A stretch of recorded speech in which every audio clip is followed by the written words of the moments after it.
Fiction-style murder, gruesome claims surrounding the disappearance of a prominent Saudi journalist.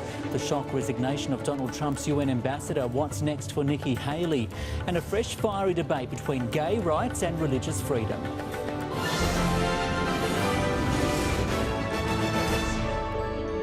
This is SBS World News with Ricardo Goncalves. Good evening. The mystery surrounding the disappearance of a leading Saudi journalist has taken a gruesome turn. US newspapers are tonight reporting astounding claims concerning Jamal Khashoggi.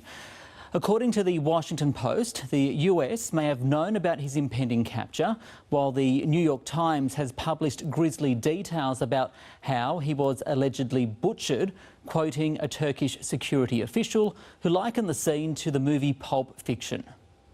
This is the last time Jamal Khashoggi was seen alive. The critic of the Saudi regime entered the Saudi consulate in Istanbul seeking paperwork for his upcoming marriage. But it's how he left and what happened to him when he was there that has captivated the world. According to the Washington Post and the New York Times, 15 men from Saudi Arabia were lying in wait, ready to assassinate him. The agents reportedly flew to Turkey on 2 charter flights following orders from the highest levels of the Saudi royal court. It's claimed they were carrying with them a bone saw to dismember Mr. Khashoggi's body. The operation so gruesome, one source in Turkey compared it to the film Pulp Fiction. The UN demanding answers. If reports of his death and the extraordinary circumstances leading up to it are confirmed, this is truly shocking. All 15 men are said to have left just hours later on flights bound for Cairo and Dubai. Saudi officials categorically denied the allegations, insisting Mr. Khashoggi left the consulate shortly after he arrived. But Turkish authorities believe otherwise and suspect these are the Saudis involved in the 59-year-old's death. According to the Washington Post, US intelligence intercepted communications of Saudi officials discussing a plan to capture Mr. Khashoggi days before he went missing. And the New York Times says Turkish intelligence has obtained a video of the killing, allegedly made by the Saudis, to prove it had occurred. President, have you spoken to the Saudis about the missing Washington Post columnist? I have not. No, I haven't. But I will be. The State Department already has. The United States is certainly concerned about his whereabouts. Senior officials at the State Department have spoken with Saudi officials through diplomatic channels about the matter. We call on the government of Saudi Arabia to conduct a thorough and transparent investigation. After opening the doors of its consulate to the media earlier this week, the Saudis now say Turkish investigators can inspect the premises too. Lydia Feng, SBS World News. And a Bulgarian man has been detained and charged in Germany with the rape and murder of Bulgarian investigative journalist Victoria Marinova. The body of the 30-year-old, who police say had been raped, beaten and suffocated, was found on Saturday. She had been investigating corruption in the country. Bulgarian authorities are expecting Germany to extradite the man.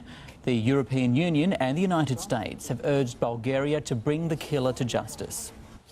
President Trump's ambassador to the United Nations has shocked Washington by announcing her resignation. Nikki Haley is only one of the few high-profile women in the Trump administration. Even Republican Party colleagues are speculating about her presidential intentions. Departing on her own terms, in her own time. In this White House, a rare feat. And Nikki Haley light on the details. There's no personal reasons. I think that it's just very important for government officials to understand when it's time to step aside. The president says Nikki Haley informed him 6 months ago, but the announcement reportedly caught some top White House officials off guard. Because when you write it out on a piece of paper that, you know, Ambassador Haley will be leaving, and you say nice things, people say, well, what's going on? Nikki Haley ruled out running against the president in 2020. No, I'm not running for 2020. I can promise you what I'll be doing is campaigning for this one. But having dramatically increased her profile at the United Nations with remarks like this. For those that don't have our back, we're taking names. Republican Party colleagues already predicting a run for the White House. Well done on her part. Again, she's very competent, and she, again, has done a good job in this posting that lay out, I think, a very strong road to the presidency in 2024. Nikki Haley had been an early critic of candidate Trump, but she became a strong supporter, including of his daughter Ivanka and son-in-law Jared Kushner. I can't say enough good things about Jared and Ivanka. Jared is such a hidden genius that no one understands. And Ivanka's been just a great friend. Today, Donald Trump toying with the notion of appointing his daughter the next ambassador. I think Ivanka would be incredible. That doesn't mean I'd pick her because you'd be accused of nepotism. Even though I'm not sure there's anybody more competent in the world, but that's okay. Ivanka Trump then tweeted she would not be UN ambassador. Nikki Haley reportedly had a strained relationship with John Bolton, US National Security Advisor and longtime critic of the United Nations. Today, any tensions and rivalries papered over. I think she's helped make it a much better position, if you want to know the truth. I think it's become maybe a more glamorous position than it was 2 years ago. Maybe I wonder why, but it is. I mean, she's made it a very glamorous position. But also a vacated position at an acutely sensitive moment. Nikki Haley's announcement means the administration has lost one of its most high-profile women just 4 weeks out from the midterm elections. Prulawan, SBS World News. A powerful storm will make landfall in the US Gulf Coast in just a few hours after lashing Central America and killing at least 13 people. Hurricane Michael has intensified to a Category 4 storm, with people in its path ordered to evacuate. In the heart of the hurricane, passengers aboard a cruise ship capture Hurricane Michael's march towards Florida after wreaking havoc on Cuba and Mexico. Packing powerful winds of up to 175 kilometers an hour, authorities warn it'll be the most destructive storm to hit Florida in decades. This storm is dangerous, and if you don't follow warnings from officials, this storm could kill you. After barreling through Central America, Hurricane Michael's intensified into a Category 4 storm. It'll weaken shortly after making landfall in the Florida Panhandle, but remains a powerful threat to lives and properties. Over the course of 24 hours, Michael will then lash Georgia, North and South Carolina, before veering out onto the Atlantic Ocean and away from harm.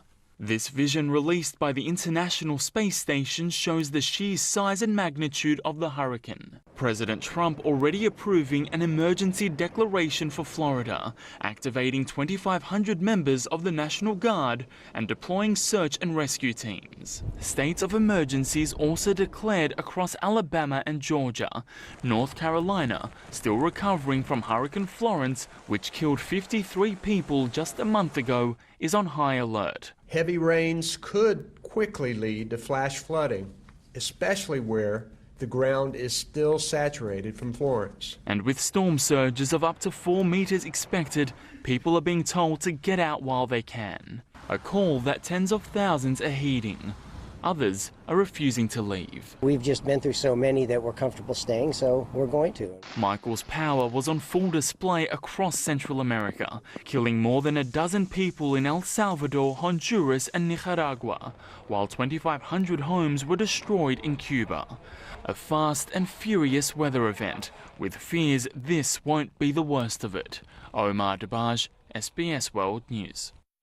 Indonesia has ordered independent foreign aid workers to leave the quake zone, with staff in the disaster area on Sulawesi asked to pull out.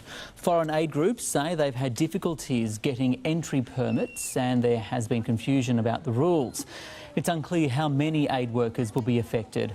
The official death toll now exceeds 1,940, with 70,000 people displaced.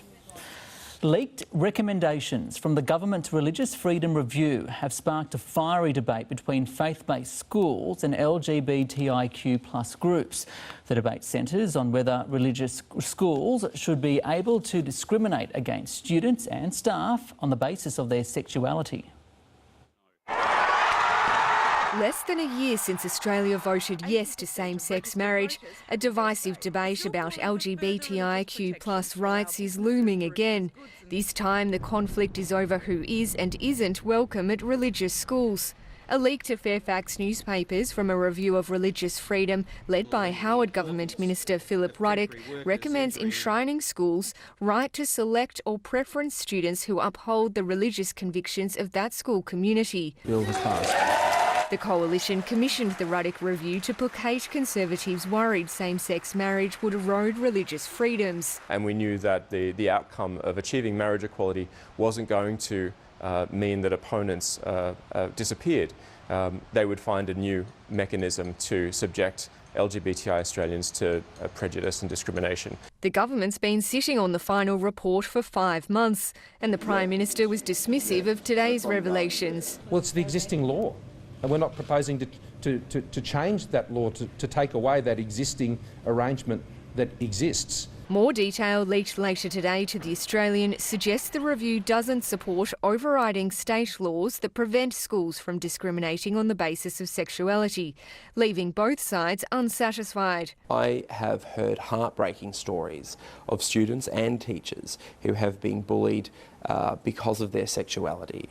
We should be reducing that bullying, not legislating for it. Christian schools say not all same-sex attracted students would be affected. What might be an issue is, if a child for whatever reason started, undermining the school, accusing the school of being bigots, or telling them that that they really didn't agree with what the school was teaching. It's a debate heading for a political dead end.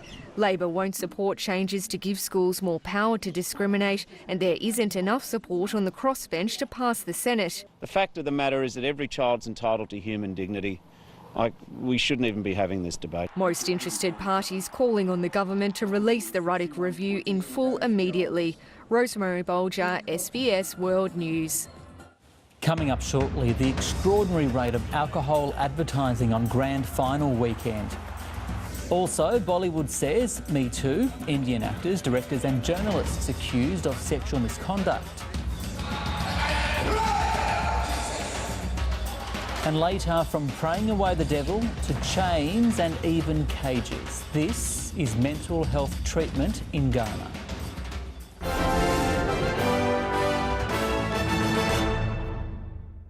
For SBS News anywhere, anytime, download the app or go to sbsnews.com.au.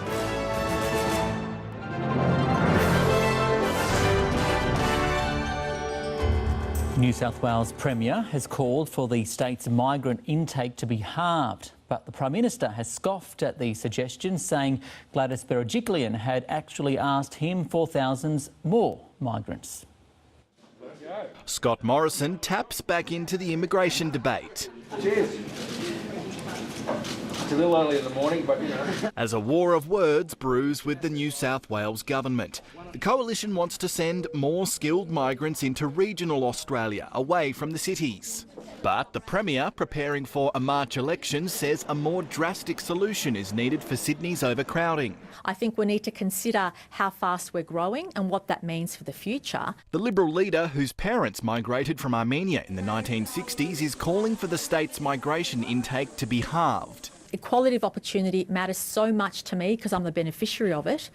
But it can't happen unless we continue to build the infrastructure and unless we have a serious and mature conversation. But Scott Morrison says she'd actually asked for something else behind the scenes. In the current planning year, New South Wales had actually requested more than 5,000 additional migrants. It's not the first time a New South Wales Premier has talked about cutting migrant numbers. We've got to be careful about this. Sydney is bursting at the seams. But Scott Morrison says the current migrant intake is sustainable. Our current permanent immigration levels are running just a little over 160,000. That was the level of permanent immigration that was running at the time of the conclusion of the Howard government. The coalition says to ease congestion, the state should be concentrating on its infrastructure, including roads and trains. What I'd say to Gladys Berejiklian is we stand ready to work with you to invest in the necessary infrastructure. That's just chaos. These Liberals can't.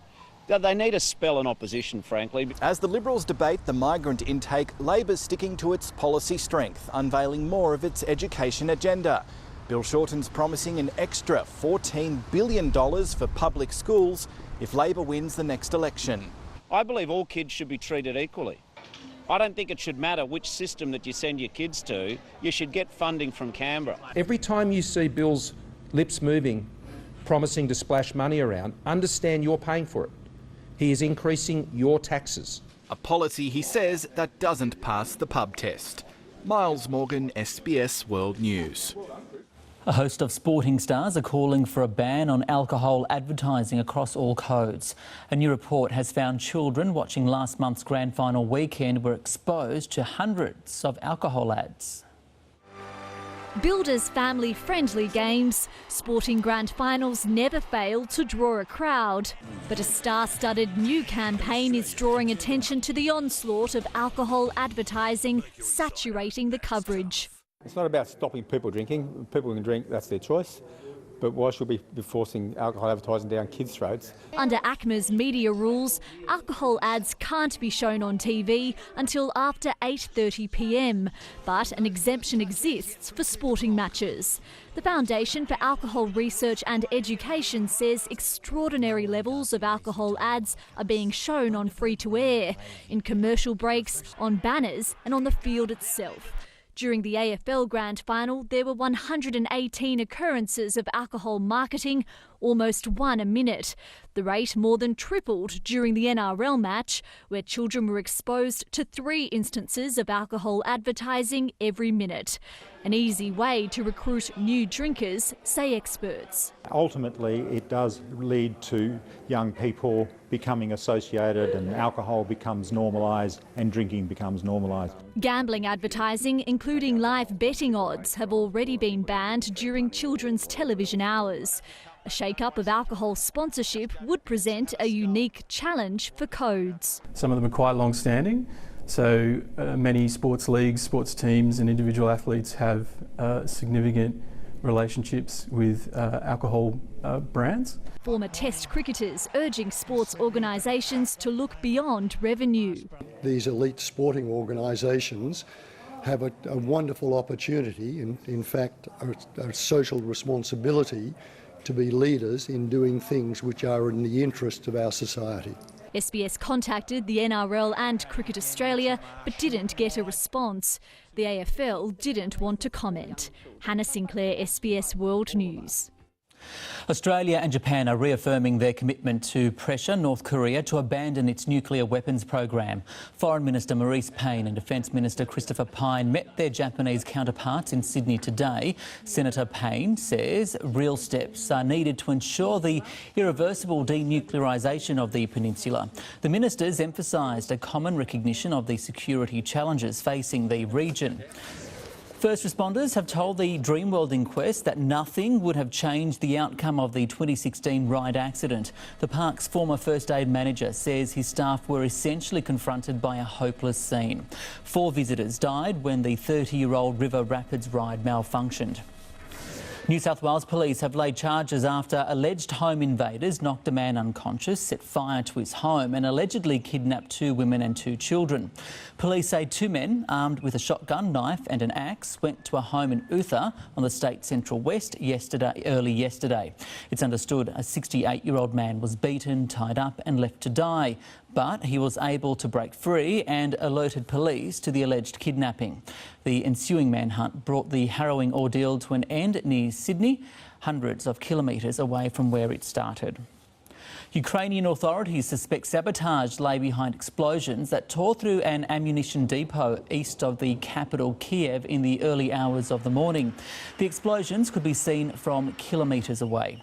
More than 12,000 people had to be evacuated. No casualties were reported. And a huge explosion has hit a Russian-owned oil refinery in Bosnia near the border with Croatia.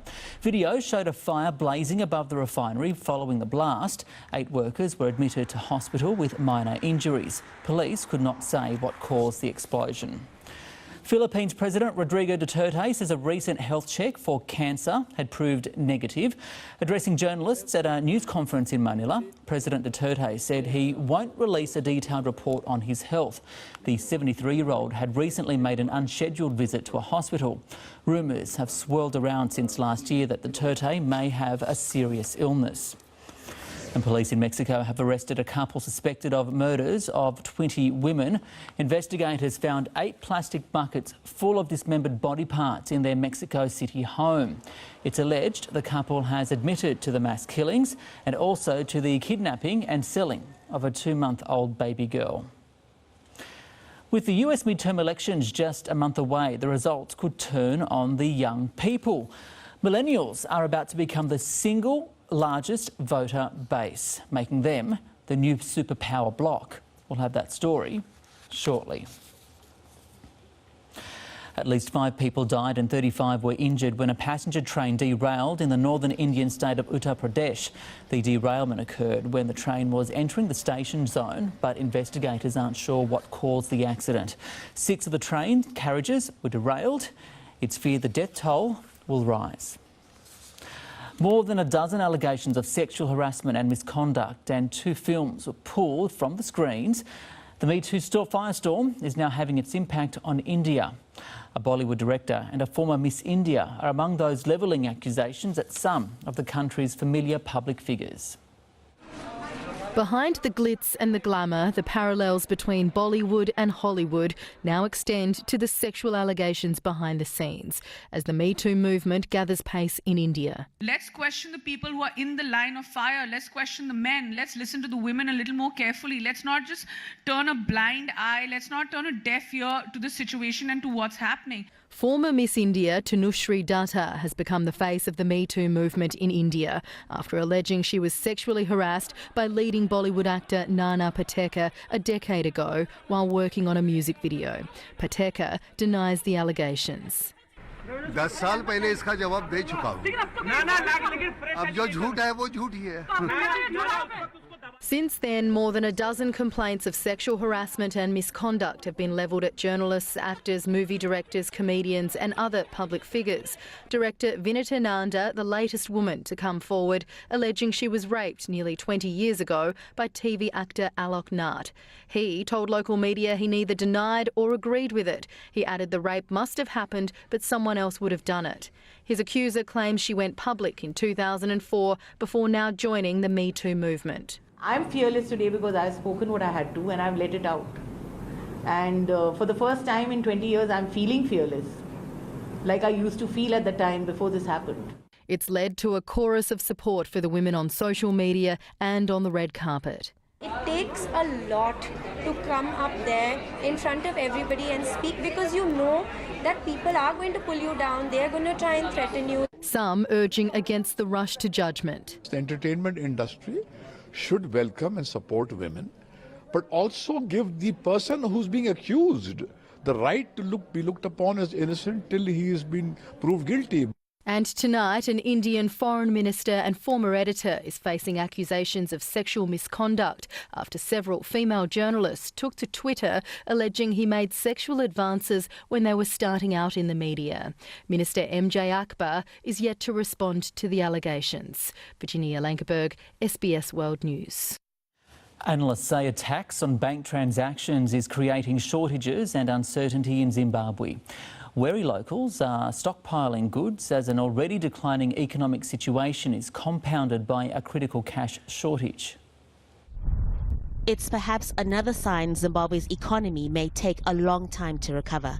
Some people have been lining up since Saturday to fill up their cars. The central bank governor says fuel shortages are because of the introduction of a 2% tax on bank transactions. That means products now cost more and suppliers are buying less. It's led to shortages and many disappointed customers. It's actually very, very disappointing because everything is at a standstill. We can't do any business, we can't do anything because we have to spend the whole day waiting for fuel. The worsening economic crisis is compounded by a critical shortage of cash. The last time lines were this long was back in 2008. Some people would sleep in their cars for days, hoping to get fuel. Government officials are telling Zimbabweans not to panic, but some people say they are worried.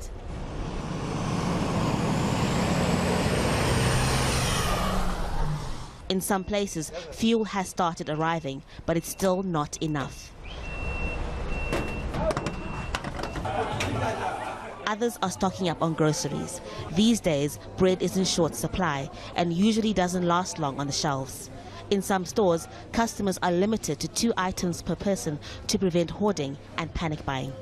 And it causes some people to say now's the time to stock up because next month we won't be able to afford it if it goes up even higher in price.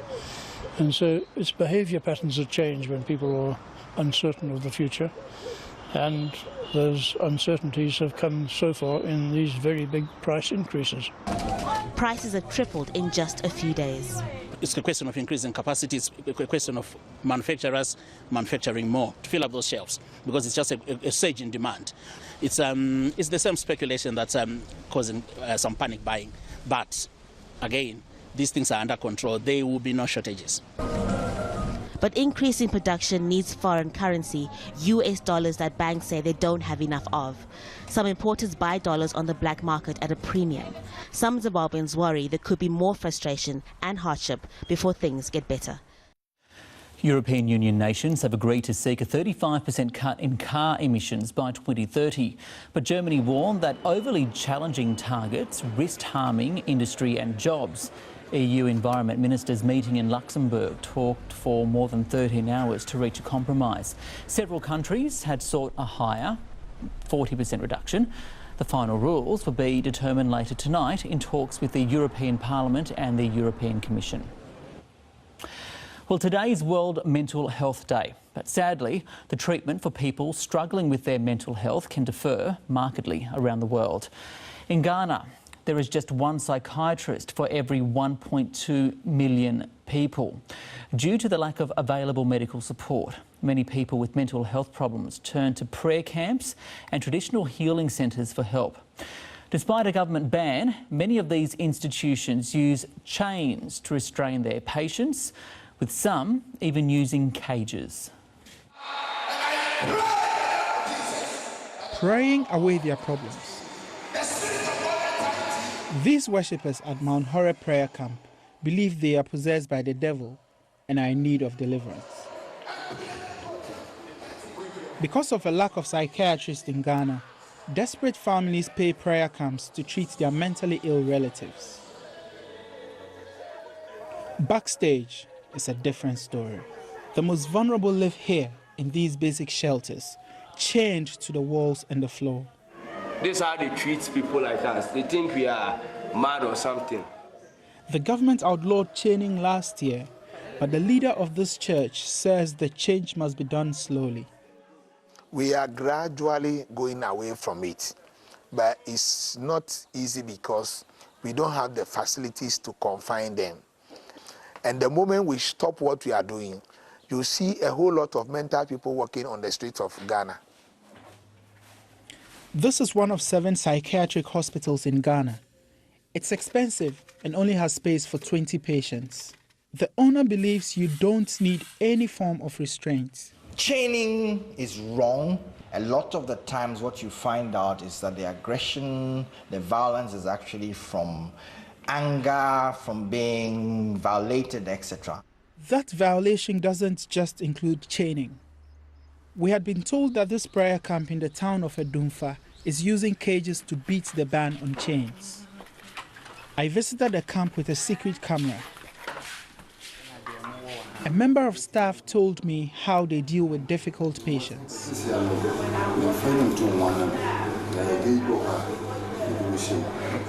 But that room is full of cages. You can see the patients lying on the floor. I went into one of the cages. I felt restricted and couldn't stand up straight. Not ideal for someone with mental health issues. The camp insists that the conditions are good and that they are protecting society from what they call deranged people. Caging somebody is a human rights violation. It is unlawful, and I condemn it in no uncertain terms as a human rights lawyer. And I believe that the Commission on Human Rights, the Ghana Police, the Ministry of Health, the Ghana Health Service should move in to address and stop caging of mental health patients in prayer camps in Ghana. We then went to a traditional healing center that also helps the mentally ill. We found 16 men chained in one room. One of them told us he had been there for 7 years.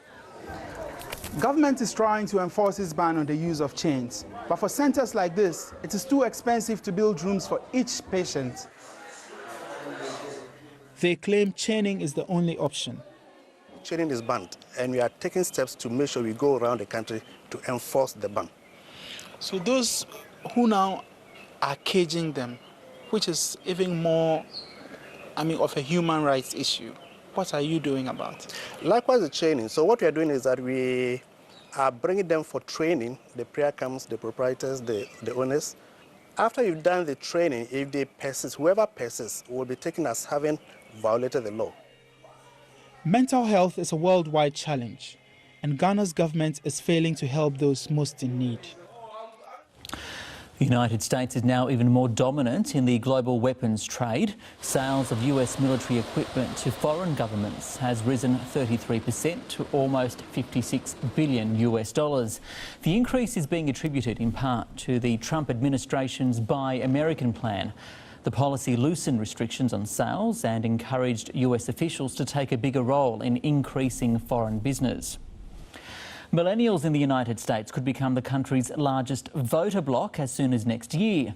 Low wages, high student debt and political disillusionment have pushed many millennials to the left, giving left-wing candidates a potential boost in the upcoming midterm elections.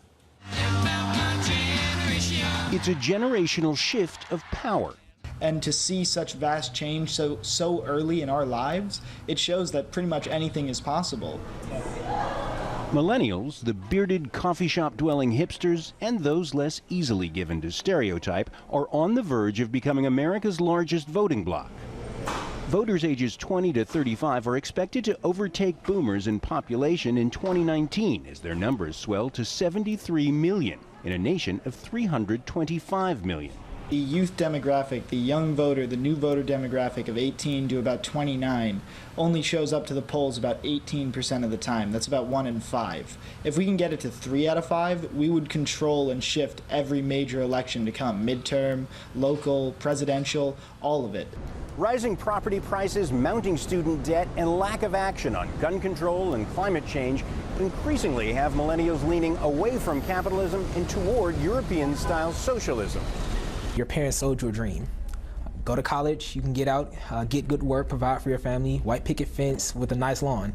But that's not happening nowadays. The apparent political leanings of this generation have led to a surge in support for left-wing parties, such as the Democratic Socialists of America. The party has grown 800% in 3 years. Democratic socialism is just about returning the Democratic Party to what its roots are and seeing who its base is and promoting policies that their base wants in sort of an unabashed way. The party now counts nearly 50,000 members in all 50 states, most of them millennials. The big question for the November midterm elections, will they vote? A recent ad offers this cross-generational taunt. Dear young people, don't vote. Don't vote. Everything's fine the way it is. Younger voters have always leaned leftward, but they've always been outvoted by older Americans. Turnout is always the most important thing, especially in midterm elections where turnout is low. So it's a question of who is actually going to vote. The November elections will determine whether an insurgence of youthful enthusiasm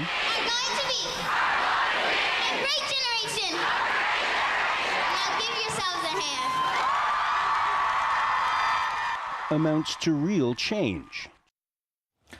After one of the hottest summers on record, the British wine industry is now reaping the rewards. It's promising to be their best ever grape harvest, fueling an already rising UK wine production industry. On the banks of the River Dart, it is a vintage year. Today alone, they picked 6 tonnes of grapes on the Sharpham estate. That's 4 times more than normal. Anna's secateurs hardly stop, filling as many boxes as she can in these last few days of the season. Between 20 and 28 crates. A day? A day. I'm not a very fast picker either. Some of the other guys, they do 30, 40 crates. So I've got a long way to go. We're going to be picking these in about a week's time. Duncan Schwab is the head winemaker on this estate. Try one of these. Really sweet. You get an incredible sweetness in there, incredible punchiness of flavour. He says it's also a record year for red grapes, which they normally struggle to grow here in Devon. We've had the perfect year. It's been absolutely fantastic. So a nice early start. We had some snow actually in April. So a lot of bugs and diseases got killed off. The vines went very dormant. Then a wet spring, which got them all growing really well. And then from then onwards, the sun's been out. It's been just absolutely perfect. The grapes picked here today should produce 6,000 bottles of wine, and it's a similar story this year at other UK vineyards. Even before this summer's crop, Britain's wine industry was flourishing.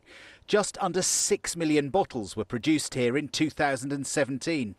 Sales have increased by more than 30% in the last couple of years, and that is set to continue, with 1.7 million new vines due to be planted this year. But it's not just about quantity. UK producers will also have to make wines of quality at a good price if they're going to compete around the world. Cheers.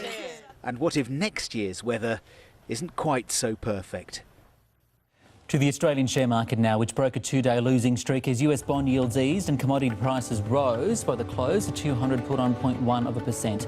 The miners made gains, while the banks managed to close higher after being down for most of the day.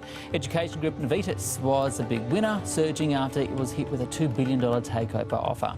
The Australian dollar has found a little strength, buying 71.3 US cents, and is stronger against the other major global currencies. Coming up next, the true colours of the front line. Director Peter Jackson shows the reality of life in World War I. And Matthew Ebden's biggest career win. The Australian continues his run at the Shanghai Masters.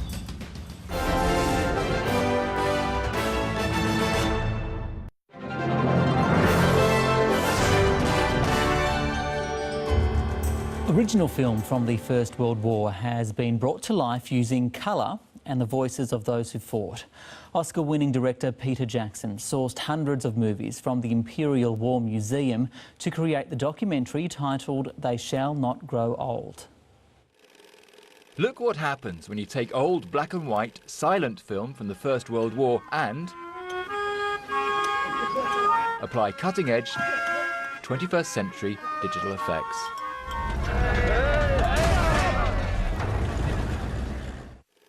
Our image of the First World War is, it's a black and white war, but it was not a black and white war. Our philosophy behind doing all this was to try to present an image of the war that, was like how it was experienced by the soldiers, and they certainly experienced it in colour. They didn't experience it in black and white. Every single frame was original film. It's not made up of us painting stuff or doing any sort of fiddly artwork or anything. So these were silent films. Yes. So the first decision was to add sound. We just threw it at our sound department and said do a really good job and make it sound like there was a sound recorder there. And then we went one step further. We sent it out to a couple of lipper readers. So any time anyone sang something, they would come back and give us their opinion of what was actually being said. Then we got actors to do the voices and to try to bring the film to life. You knew your lives were in one another's hands, and it united you very closely, and you didn't let anything interfere with that. We actually got the New Zealand Army to do some live firing for us, so all the shell noises where you hear the shells flying are real shells. And the explosions are live explosions. We actually had the New Zealand artillery did a live firing thing, and we had microphones all over the place getting all these howling shells coming in. So that's not made up. All that stuff's real. You live like tramps. You didn't polish any buttons. The one thing I would hope it would do with school kids is to inspire them to delve into their own family histories. That's what I think you have to. The best thing that anybody can do is to look and see what part did my family play in this war, because you can learn some amazing things. Time now for the Day in Sport with Mike Tomalaris. Tomo, a fairly happy Matildas outfit after this morning's showdown with England. Yep, they sure did, Ricardo. They shared the honours there. Matildas have snatched a late draw against England in London, with Claire Polkinghorne scoring a dramatic equaliser. The England team, nicknamed the Lionesses, had the bulk of the chances, but Australia's coach Alan Stajic says he's pleased with the improvement of his squad, which was missing several big names. After a disappointing loss to France, the makeshift Matildas were determined to put in a better performance against the old enemy. But it was England who came out firing. It's Beth Mead, the shooting chance is there and it's just wide. And a poor Australian back pass, combined with an ineffective clearance by Mackenzie Arnold, gave Fran Kirby the opportunity to open the scoring. Teeing up Kirby! It's Fran Kirby! England lead, and it was coming. Arnold soon redeemed herself. Driven to the top of the box, and England, they're almost in. Did it cross the line? And with no goal line technology, the Matildas received the benefit of the doubt. The Lionesses were growing frustrated. Sending it across, Staniford! This effort ruled offside. The whistle's gone! While Beth Mead felt this was a clear penalty. Australia lifted in the second half. Now Abini, a clever run. It's Princess Abini denied. 15-year-old Mary Fowler finding space and creating chances. Fowler shooting on sight. But it was a perfectly struck corner by Elise Kelland-Knight that allowed Claire Polkinghorne to level the score. Claire Polkinghorne makes it 1-1. And in CAF 100, it's a perfect corner from Kelland-Knight to give Australia parity. I don't get to score too often, so it's a nice stadium to score in, and a good team to score against as well. The 1-1 draw, a frustrating result for England and a fortunate one for the Matildas. What's the positives to take away? To get a result against England in England, with the amount of fatigue we've got in the team, is just an unbelievable performance, and just shows, I guess, how resilient our team really is and the fight and spirit within our squad. So the Matildas end their brief European tour without a win, but it has been a valuable learning experience for this experimental squad. Attention now turns to 2 home friendlies against Chile next month. The big names are likely to return to the side as the competition for World Cup selection intensifies. In London, Ben Lewis, SBS World News. Back home now, and Usain Bolt believes the Central Coast Mariners are close to making a decision on his playing future. It could come after the club's final friendly before the A-League season begins next weekend. Bolt is in line to start for the Mariners against Macarthur Southwest United on Friday night. This is going to be a big game. I think it will determine if the club makes up its mind on what to do with my career. So for me, it's a very important game. I'm excited and I'm looking forward to proving myself. So I'm just going to go out there, push myself. The 8-time Olympic gold medalist has been trialling with the club since August. To cricket now, and Australia has suffered one of its worst batting collapses in history and is facing a loss in its opening test match against Pakistan. The hosts lead by 435 runs at lunch on day 4, and it comes after Australia lost 10 wickets for just 60 runs to be all out for 202 in its first innings. For the 7th time since the start of 2016, Australia lost 10 wickets for less than 100 runs. No team in the world has had more collapses in that period. Once you get new batters at the crease in these conditions, it can be really, really tough. Aaron Finch and Usman Khawaja put on a 142-run opening stand. But Finch's dismissal for 62 was the start of an all-too-familiar story for Australia. Fellow debutants Travis Head and Marnus Labuschagne both failed to register their first international runs. Is that out? It is given. 33-year-old Bilal Asif has had a more memorable debut for Pakistan. He finished with figures of 6 for 36. Oh, that's taken. The trap was set for Nathan Lyon. Australia's challenge is to salvage what's left of this test, given they've just experienced the 3rd worst collapse after a century opening stand. We're still going to fight hard. We'll fight as hard as we can and scrap and try and find a way to get out of this hole and put ourselves in a position that potentially we can win the game still. Adrian Archuli, SBS World News. To rugby league now, and James Tedesco wants to establish himself as Australia's long-term fullback, and it could top off a stellar season that included a premiership win with the Roosters. And with Billy Slater ending his distinguished career, Tedesco has his first opportunity to cement his place in the number 1 jersey. He's dominated the game, and obviously with him retiring it opens up an opportunity, but I think for myself it's a chance for me to sort of hold this number 1 jersey for a while now, and I can get that started on the weekend.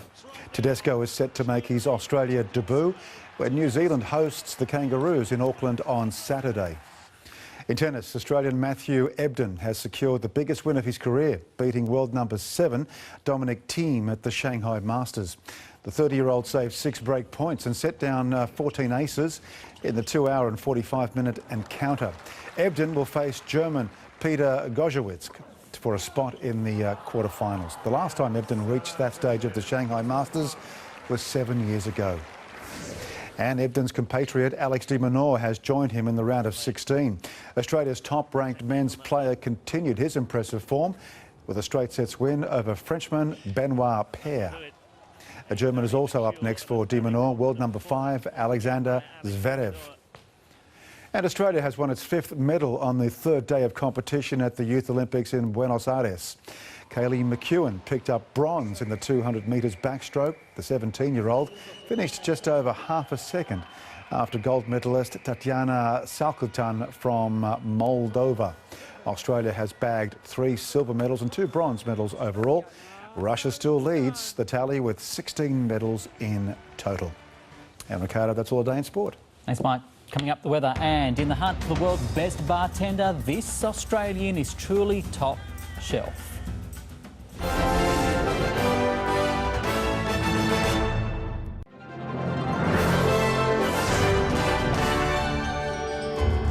To the forecast, a series of troughs have generated thunderstorms over central Australia, southeast Queensland and New South Wales. Low cloud over parts of Victoria is associated with a cold front now moving into the Tasman Sea. Major centres, showers in Brisbane, Sydney and Alice Springs. It'll be sunny with a top of 20 degrees in Melbourne, partly cloudy and 16 in Canberra, partly cloudy too for Hobart, Perth and Darwin. Further afield, there'll be some rain in Auckland, Wellington and Samoa, showers in Christchurch, Nadi and Tahiti, sunny in Noumea. In Southeast Asia, thunder in Bangkok, Kuala Lumpur and Singapore, partly cloudy with a top of 32 degrees. In Denpasar, showers in Phnom Penh, rain in Port Moresby, rain too, and 29 in Honiara. Further north, fine in Beijing, rain in Hanoi, Manila and Taipei.